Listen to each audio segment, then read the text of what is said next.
In the far edges of the galaxy, beyond the bright trade routes and rich colonies, there were dark corners known as the Outer Rim sectors. These were wild lands, filled with smugglers, bounty hunters, and old war machines that still floated among the stars. Every spaceport smelled of metal and smoke, and every visitor had a story. In one such place on the dusty planet Keros, a crowded tavern was alive with the noise of aliens. Creatures from 50 worlds sat around, their voices mixing like waves crashing together.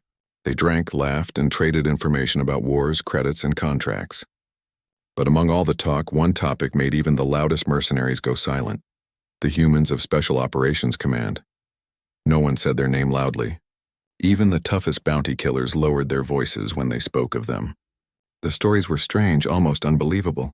Some said a single human team had destroyed a fortress guarded by 1,000 drones. Others said they fought against a warlord's army for 3 days without food or sleep, and still won. And yet nobody ever saw them coming or leaving. They were ghosts in the stars. At a corner table sat a young alien soldier named Rakar. His skin was dark silver, his eyes bright orange like burning embers. He was new to the mercenary life, proud, full of confidence, and ready to prove himself. Across from him sat Brug, a large creature with 4 arms and a voice like gravel scraping metal. Brug was an old warrior, his armor covered in scars. Rakar laughed as he heard the old stories. "Come on, Brug," he said. "How can humans be so strong? They're small, weak, and slow. Everyone knows that." Brug's eyes narrowed. "You've never faced them," he growled. "You've only seen their pictures. You don't understand how they fight." Rakar shrugged. "They're just flesh and bone like us. A plasma round can cut through them." Brug leaned closer. "Listen, boy. It's not about what they're made of. It's about what's inside them. They don't fight for money. They don't fight for power. They fight for each other. And that makes them dangerous." The other mercenaries nearby went silent. Even the bartender stopped cleaning his glass. Everyone in the room could feel the weight of the old fighter's words. Brug continued, his voice quieter now. "There's a reason no one takes a contract against human special ops. If you see their patch, a black shield with a silver falcon, you turn around and walk away. Because if they're coming for you, you're already dead. You just don't know it yet." Rakar forced a smile, though he felt uneasy. "Old war stories," he said, trying to laugh again. "You've seen too many battles, old one." Brug shook his head. "Maybe. But I'm still alive because I learned when not to fight." Before Rakar could reply, a messenger drone floated into the bar. It projected a bright red hologram across the wall. "Urgent contract. Defense needed. High pay. Protect gravity weapon on Vornis 3. Attack expected." The whole room turned their heads. Vornis 3 was a storm-covered world known for its brutal weather and unstable gravity fields. Few wanted to work there, but the word high pay made everyone's eyes gleam. Rakar stood immediately. "I'll take it," he said with a confident grin. "I'll show you all that humans are nothing special." Brug only sighed. "You'll learn, boy. The hard way." Across the stars, who was in another place and time, far from Keros, on a secret orbital base hidden inside the rings of a red dwarf star, Captain Sarah Holt stood before her team. The base was silent, lit by the cold glow of data screens. Every soldier in the room wore dark gray armor marked with the silver falcon of Human Special Operations Command. "Mission brief," Holt said calmly, her voice steady. "A pirate coalition has built a gravity weapon on Vornis 3. If they activate it, entire planets could be pulled apart. Our orders: infiltrate, destroy, and extract. Minimal footprint. No civilian harm." Her team nodded. 6 humans in total. They were not loud or proud. They were focused, their faces calm. Each of them had been through dozens of impossible missions. Each of them trusted the others with their life. Sergeant Liu, her second in command, checked the map. "We'll land 2 kilometers from the fortress," he said. "Storm cover will hide us from sensors. Extraction window 30 minutes after target detonation." Holt looked around the team. "Any questions?" No one spoke. "Good," she said. "We move in 1 hour. Gear up." The humans worked in silence. They checked their weapons, sealed their armor, and synced their heart monitors. Each movement was smooth and practiced. No panic, no hesitation. They had done this many times, but they treated every mission like the first. As the countdown reached 0, the team entered small drop pods lined in black metal. Holt took a deep breath. Outside, the star's light flashed across her visor. "Operation Night Falcon, go," she said. The pods launched silently into the darkness, vanishing toward the storm world below. The planet Vornis 3 Rakar stood with his new mercenary squad outside the fortress gates. The air was thick with electric dust. Lightning cut across the sky in wild patterns. The ground shook with unstable gravity pulses from the weapon's core buried deep below.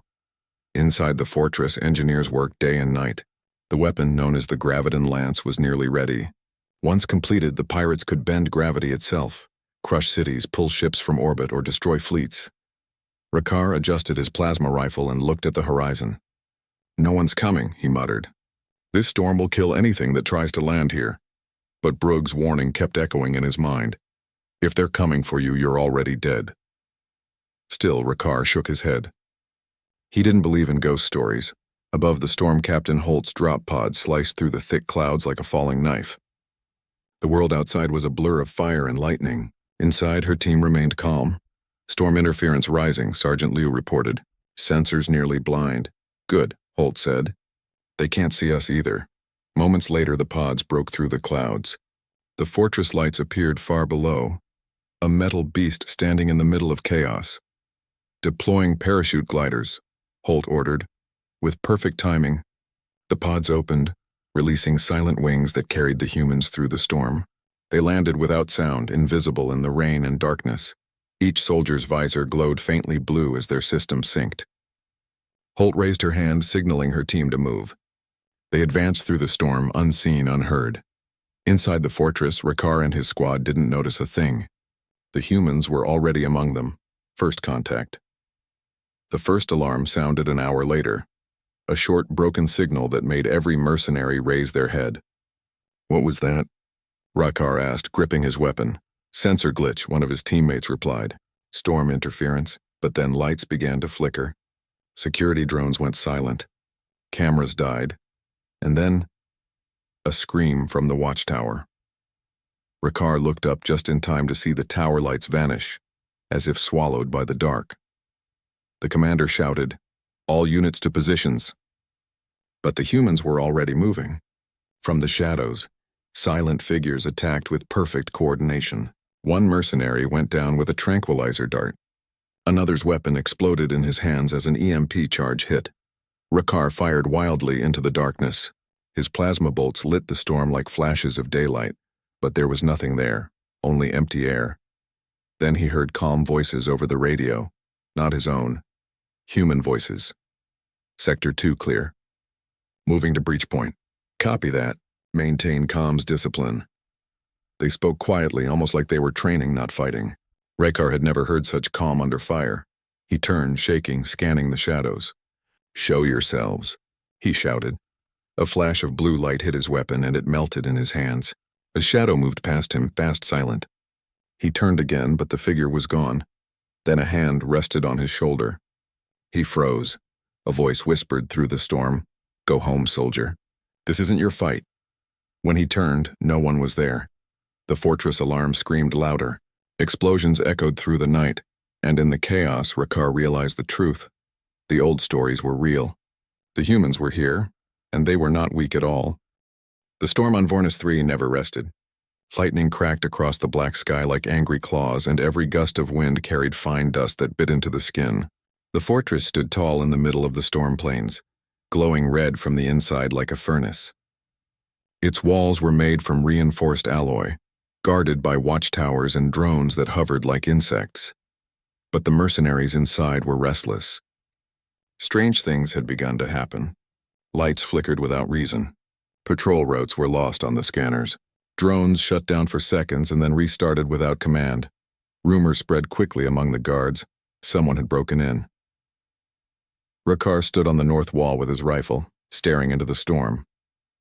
His armor was dirty from dust and rain, but his eyes stayed sharp. He had been awake for nearly 20 hours. He still remembered the voice he had heard last night. Calm, steady, human. At first, he thought it was a dream, but now every sound made him flinch. Behind him, his commander, Vorl, barked orders.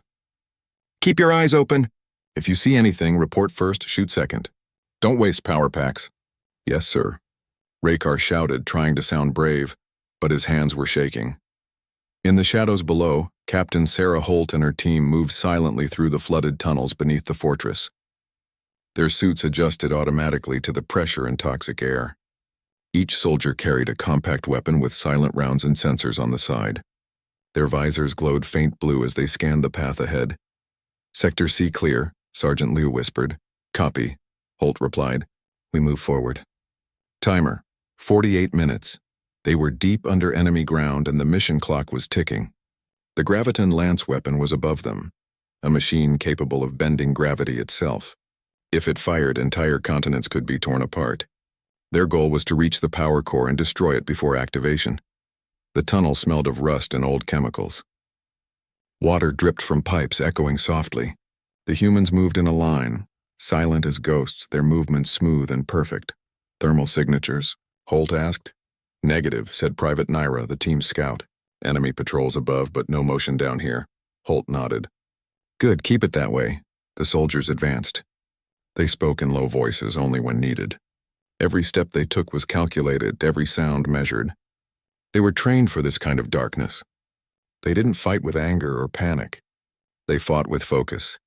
Inside the command center up in the control tower, Commander Vorel was losing patience. The storm made sensors useless. Half his systems blinked red warnings. "This storm is our biggest enemy," he shouted at his officers. "We can't see a thing." But one of the techs, a small creature with 4 eyes, spoke nervously. "Sir, it's not the storm. Someone is disabling our cameras one by one. It's not power loss. It's intentional," Vorel froze. "You mean we have intruders?" "Yes, sir. And they know where to strike." Before Vorel could answer, one of the floor screens blinked again. A map of the base showed a section going dark. Raykar stood beside the control door, watching the officers panic.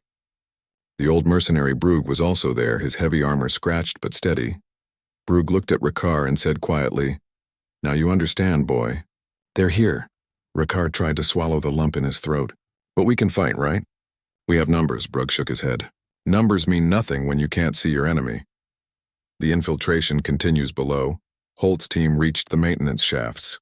The hum of the gravity weapons core filled the air like a heartbeat. The closer they got, the heavier the gravity felt. Their armor compensated, but it made every movement slower. "Captain," Liu whispered, "we're entering the weapon chamber zone." "Understood," Holt replied. Team switched to silent mode, no voices. Only hand signals from now. The humans activated a special communication system, soft pulses of light across their visors. They moved wordlessly, like one body controlled by a single mind. As they climbed up the shaft, the sound of machinery grew louder. Through a metal grate, Holt could see the main chamber, a massive room filled with glowing rings spinning slowly around a bright core of energy. Engineers and guards walked between panels, unaware of the danger beneath their feet. Holt's calm voice came through the channel. "Target confirmed. We'll plant charges at 4 points, north, south, east, west. No civilian casualties." The humans split up. Raykar's patrol at that same moment, Raykar's unit was ordered to sweep the lower corridors. They moved in pairs, their lights cutting through the steam and shadows. Raykar couldn't shake the feeling that something was watching them. His every step echoed too loudly in his ears. "Stop imagining things," his partner muttered. But then, a soft sound, metal tapping. They both turned sharply. "Nothing. Must be the pipes," Raykar whispered. Then, click. A small device rolled near their feet. Before they could react, it burst with a flash of light. No explosion, just a burst that shut down their visors. Raykar blinked in darkness. When his sight returned, his partner was gone. "Lyra?" he called softly. No answer. Then he felt a hand pull him into the shadows. He struggled, but a voice whispered in his ear. Calm, controlled. "Stay down if you want to live." It was the same human voice from the night before. When Raykar looked again, the soldier was gone, like smoke blown away by wind. The alarm up in the command tower, another screen went black. Vorel roared, slamming his fist on the console. "They're inside the core zone. Seal all doors." But it was too late. The humans were already in position. Captain Holt's voice came through the comm line. "All units ready. Begin countdown for detonation. 10 minutes. Liu responded. Charges set at points Alpha and Beta. Gamma ready, said Naira. Delta in progress, reported another. Holt checked her watch. Everything was going according to plan. Then the unexpected happened. Rakkar stumbled into the chamber, bleeding from a cut on his shoulder. He had followed the tunnels by instinct, hoping to find whoever attacked him. The humans saw him. Their weapons rose instantly, but Holt raised her hand. "Hold fire," she said. Rakkar froze. For the first time, he saw them clearly. 6 humans, their armor dark and scratched, their faces calm and sharp under the visor light. They didn't look like monsters. They looked focused. "Who are you?" Rakkar asked, trembling. "Go back," Holt said quietly. "We're not your enemy." Rakkar shook his head. "You destroyed our systems. You killed my team." "We disabled," Holt corrected.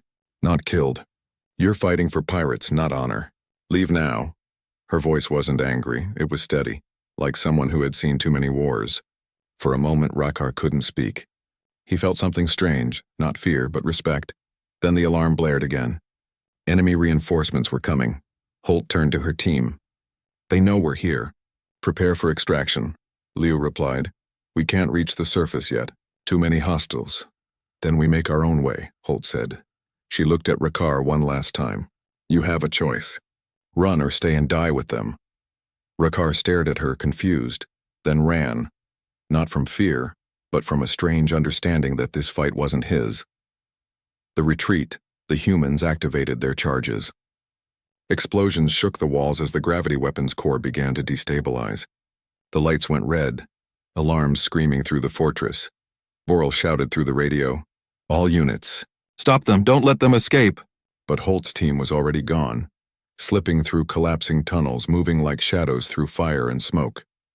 Above them, lightning struck the towers as the storm grew worse. The fortress began to crack. Inside the chaos, Rakkar crawled to the exit hatch. He looked back and saw the humans one last time. 6 small figures running against the storm, carrying their wounded but never leaving anyone behind. He realized then what Brugh had meant. They didn't fight for money or power. They fought for each other, and that made them unstoppable. Escape into the storm. The humans reached their drop pods just as the fortress exploded behind them. The night sky turned white with light as the graviton lance collapsed in on itself, creating a gravity shock that swallowed half the base. The shockwave nearly threw the pods off course, but the humans stayed calm. Holt guided her team through the chaos, her voice steady. "Everyone intact?" "Minor injuries," Liu replied. "Mission success." Holt looked at the burning planet below and spoke softly, almost to herself. Another weapon stopped. Another storm survived. Their pods vanished into the clouds, leaving only silence behind. On the ground, Rakkar watched the sky turn dark again. He was alone, but alive. His world had changed forever. Smoke rose from the ruins of the fortress on Vornis 3. The storm had swallowed the structure, tearing apart metal towers and scattering debris across the red wasteland. The graviton lance and the galaxy's most dangerous weapon, Weir, was gone, destroyed in a bright wave of gravity and light. But deep beneath the collapsing surface, the tunnels still trembled. The humans of Special Operations Command Unit 9 were trapped inside, racing against time. Captain Sarah Holt led her team through the shaking corridors, her visor cracked from debris. She breathed heavily but stayed calm. Every breath came with the sound of alarms echoing around her. "Status report," she called. Sergeant Liu replied, his voice steady but urgent. "Naira is wounded. Minor fracture in her leg. We're carrying her." "Understood," Holt said. "Keep moving." "We can't stay here. The core is collapsing." The humans pressed on, their boots splashing through rising pools of coolant and rainwater leaking from the damaged ceilings. The tunnels glowed red from emergency lights, flickering like a heartbeat.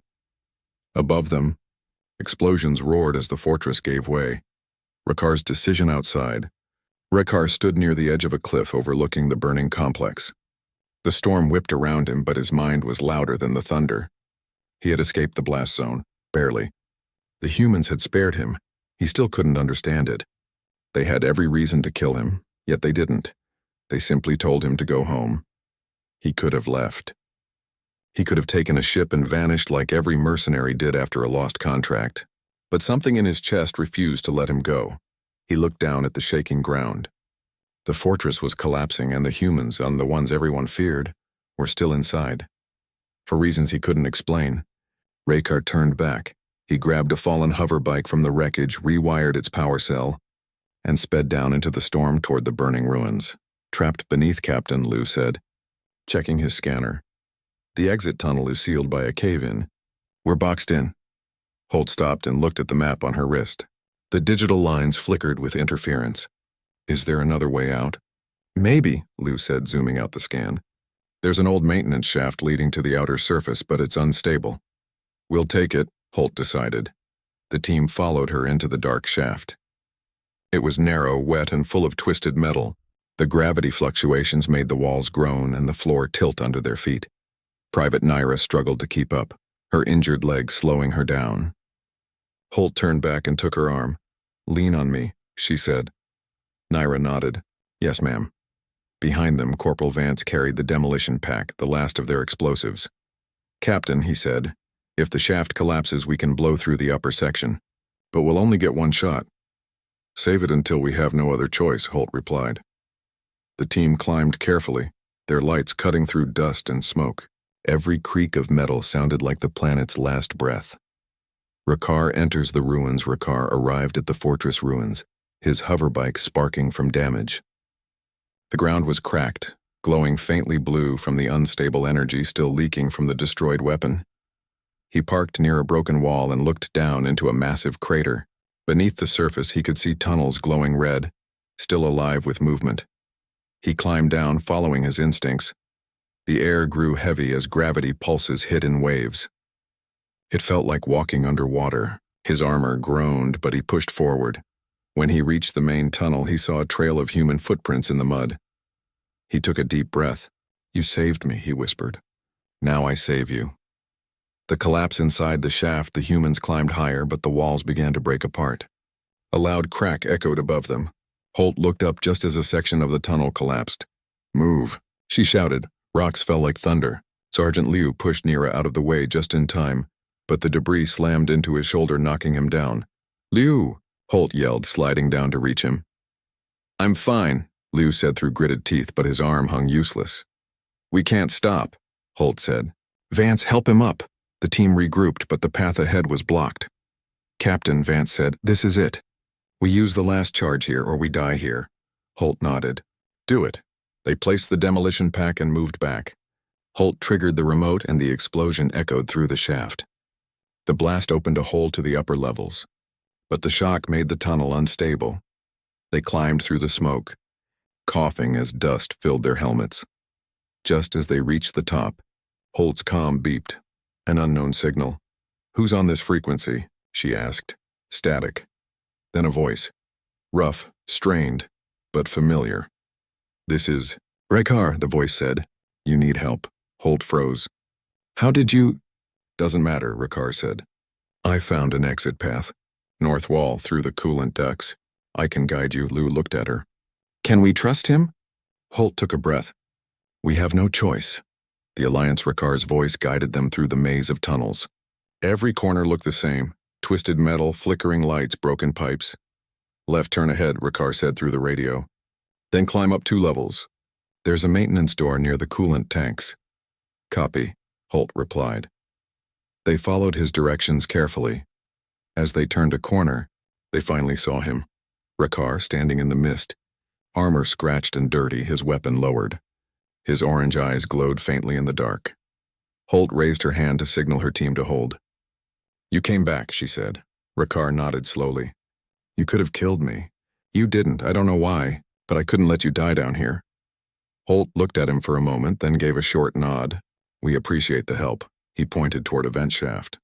That's your way out. It leads to the outer ridge. Let's move, Holt said. As the team began to climb, a deep rumble shook the ground.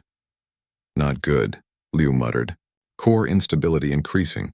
This whole place will go down in minutes. Raykar turned back toward the tunnel. I'll hold off any survivors chasing you. Holt frowned. You'll die, Raykar smiled weakly. Maybe. But better to fight for something real than for credits.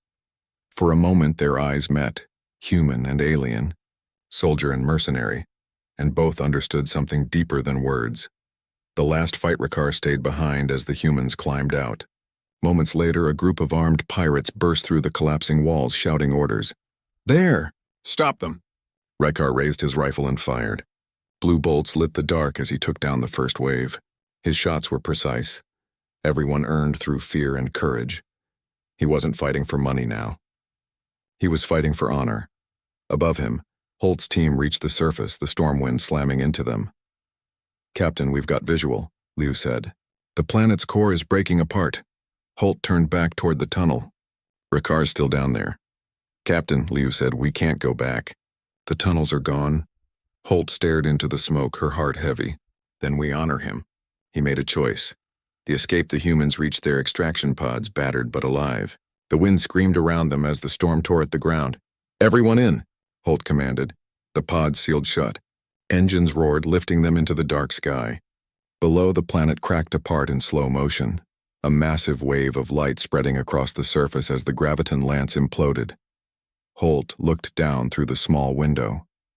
The world of Vornis 3 vanished into a glowing storm. Her voice was quiet but filled with pride. "Mission complete. Everyone accounted for?" "5 confirmed," Liu replied softly. 6, Holt corrected. "Count him too." They all understood who she meant. A new respect. When the storm cleared days later, Rakar's name spread quietly among mercenaries. The story told of a non-human soldier who had fought beside the humans of Special Ops, not as an enemy, but as a friend. And the legend grew. The galaxy's toughest killers avoided one target, human Special Ops, because even their enemies sometimes chose to fight with them, not against them. Silence hung over the shattered world of Vornis 3. The great fortress that once stood proud among the stormy cliffs now lay in ruins. The black smoke rose into the gray sky like ghostly fingers reaching for something lost. For many across the galaxy, this destruction was just another battle among countless wars. But for those who lived by the blade and blaster, this event became something else. A warning whispered in every dark corner of space. Far away, in a smoky tavern on the trade planet Keldar, mercenaries gathered around a small holoscreen. The flickering image showed wreckage and bodies. The announcer's voice was calm but heavy with awe. "The pirate coalition that ruled the Outer Rim is gone. Their base on Vornis 3 was destroyed in a single night. Only one survivor was found, a Zorian named Rakar." The crowd grew silent. Every mercenary, bounty hunter, and assassin in that room knew that name. Rakar was not a coward. He had fought in 7 wars and survived more battles than most. If he survived, then he must have seen something no one else did. Rakar sat alone in a corner, his right arm bandaged, his eyes fixed on nothing. He had told his story to the galactic marshals, but no one believed him fully.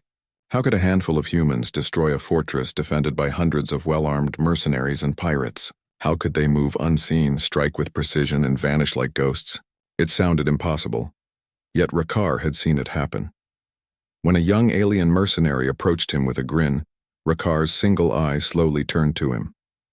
"Hey, old soldier," the young one said. "They say you ran from humans. Is that true?" Rakar didn't move for a moment. Then he spoke quietly. "I didn't run. I survived." The mercenary laughed. "Survived? Against humans?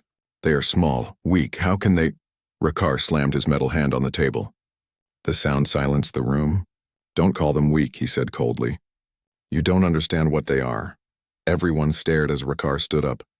His tall, scaled frame loomed over the crowd. His voice grew louder, filled with emotion. "They don't fight like us.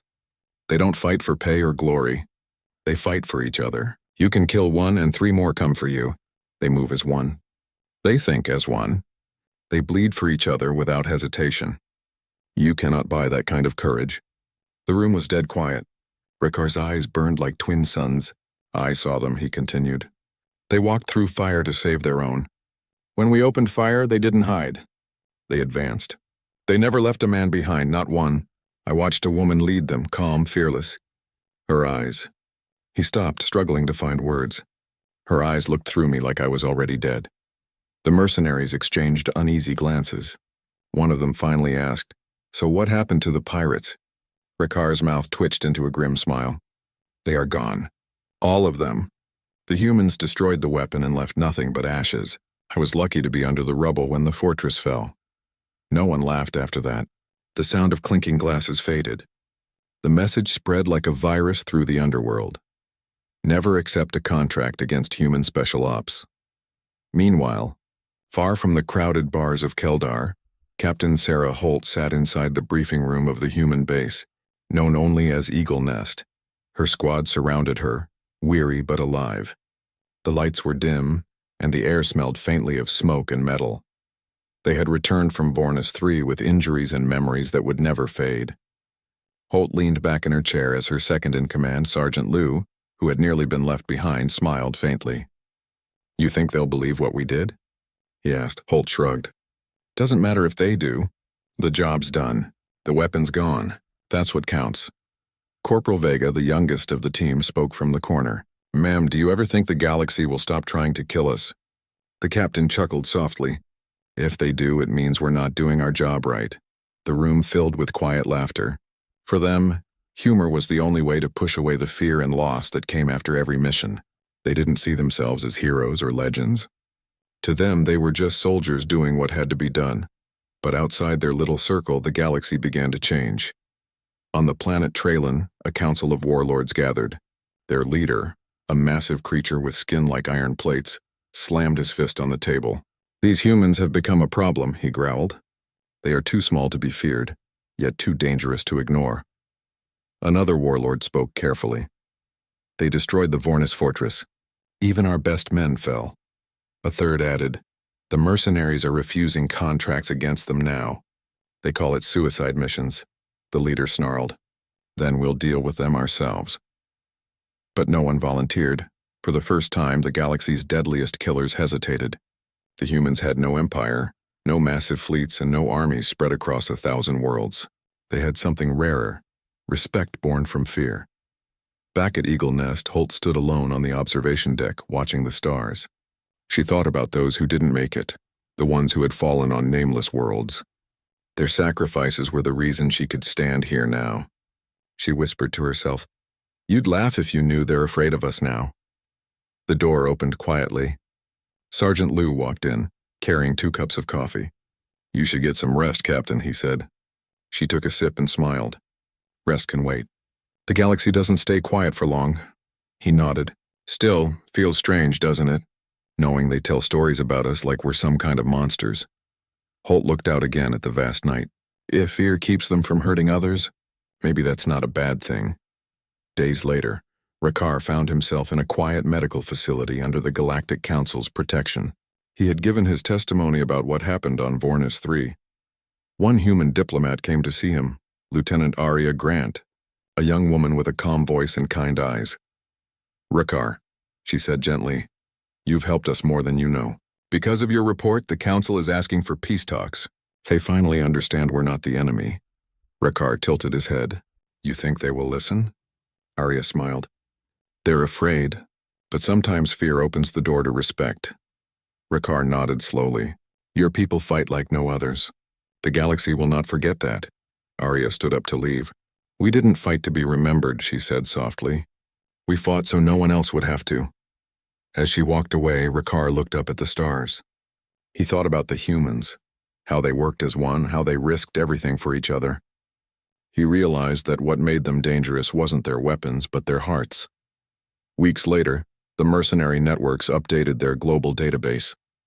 On the mission boards under Human Special Operations, every listing was now marked in red with a single word: impossible. New bounty hunters asked why. The veterans only shook their heads and replied, "Because those humans, they don't fight to win, they fight to protect, and that makes them unstoppable."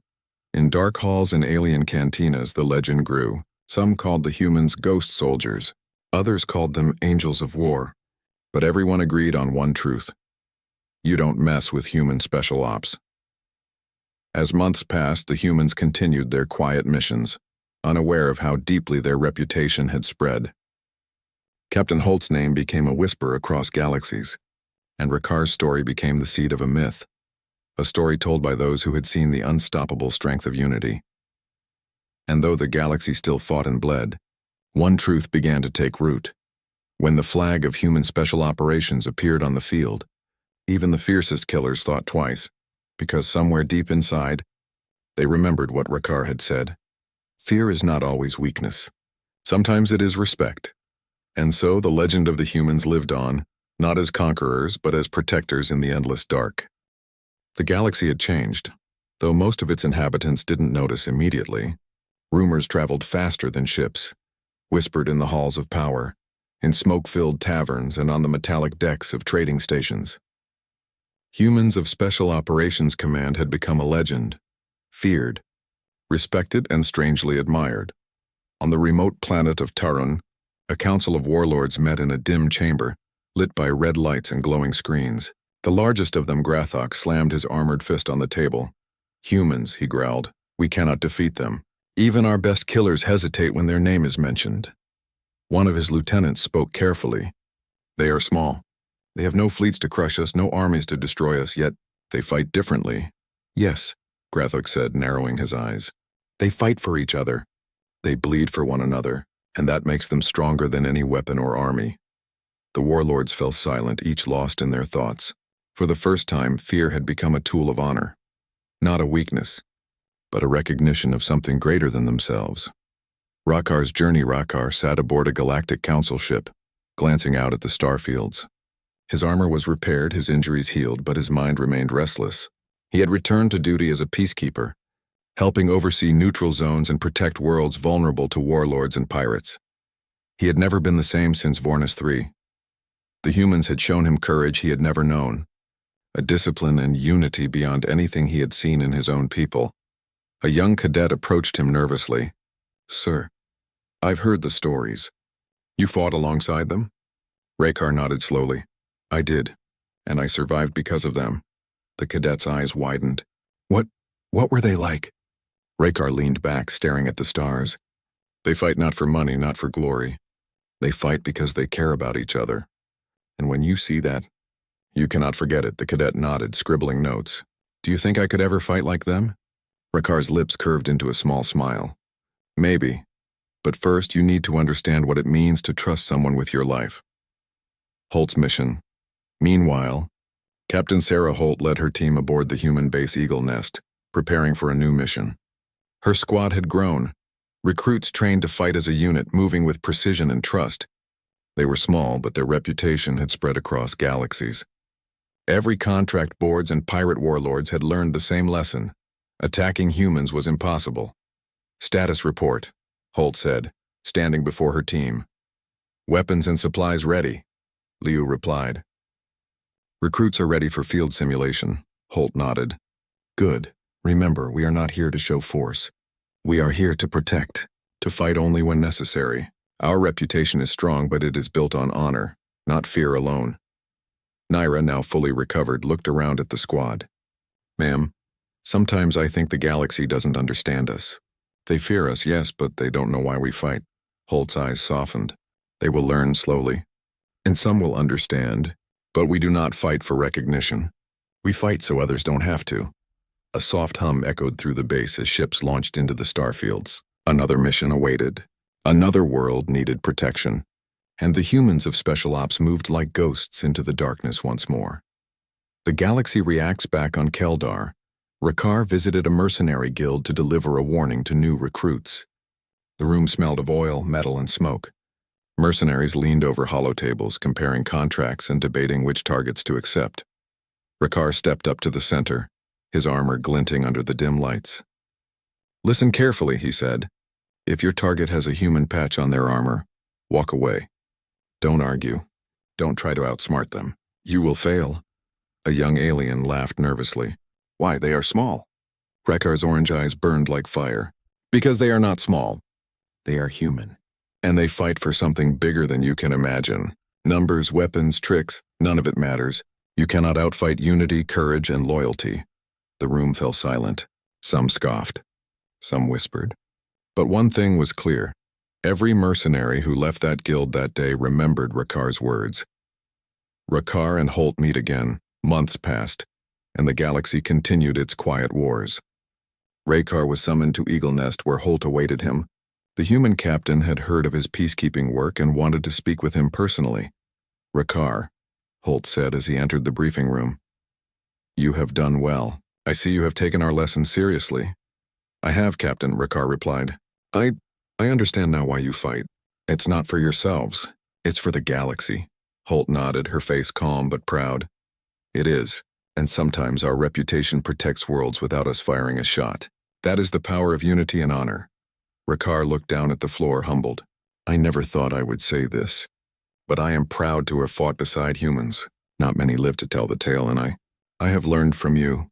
Holt's eyes softened. "Then let that lesson guide your actions. Protect what is right. Lead by example, and never forget, and fear is not weakness. Respect is strength." Rakar smiled faintly. "I will remember, Captain."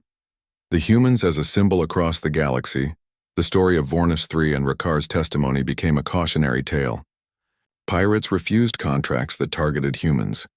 Mercenaries avoided patrol zones where special ops were rumored to be active. Warlords hesitated before attacking planets where humans were stationed. Even governments, curious and cautious, began requesting help from human special ops. Not because of fear, but because the humans represented discipline, courage, and trustworthiness. Captain Holt's team continued to move through the stars, small in number but vast in impact. They saved settlements from pirate raids, stopped illegal weapons from activating, and neutralized conflicts before they escalated. Each action built their legend further, and yet they remained unaware of how deeply their actions resonated.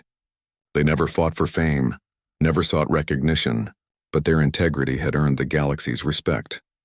Rakar's legacy, Rakar, became more than a survivor. He became a teacher and a peacekeeper. He told stories of the humans to his cadets, emphasizing courage, loyalty, and unity. "You may never fight alongside them," he told them one day, "but if you understand their principles, you can be like them. Fear is not weakness. Fear is respect, and respect can save lives where weapons fail." His cadets listened carefully. Many would go on to serve in peacekeeping forces across the galaxy, spreading the principles they learned from him and, indirectly, from the humans themselves.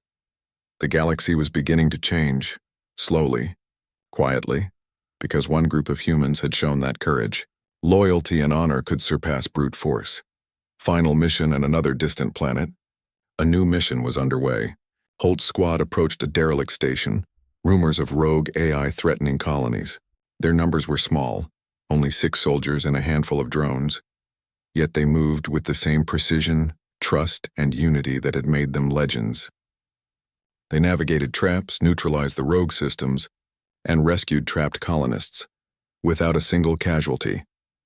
The colonists stared in awe as the humans completed their mission. One young alien child asked their parent, pointing to the soldiers, "Who are they?" The parent whispered, awestruck, "Humans, and they protect us all." In that moment, the humans became more than soldiers. They became a symbol of hope, of courage, and of the enduring power of loyalty. Even in a galaxy full of warlords, pirates, and mercenaries, everyone learned one simple truth. When the patch of the Silver Falcon appears, the galaxy pauses. Because the humans are not only fighters, they are protectors, and they are the ones who make even the fiercest killers think twice. Closing thought. Captain Holt stood on the observation deck of Eagle Nest, staring at the stars. Beside her, Liu and Naira quietly prepared for the next mission. She smiled faintly. "We may be few, but we leave a mark." "More than a mark," Liu said. "A legend," Holt nodded. "Then let that legend be one of honor. Fear is only a shadow. Respect is the light." Above them, the galaxy stretched endlessly. Human special ops moved silently among the stars, a small force, yet an unstoppable one. A force that reminded everyone that courage, unity, and loyalty were stronger than any weapon, bigger than any army, and worth more than any empire. The galaxy had learned its lesson. The humans were not to be challenged. They were to be respected, and in the darkness of space that respect became a shield, a symbol, and a light for all who fought for what was right.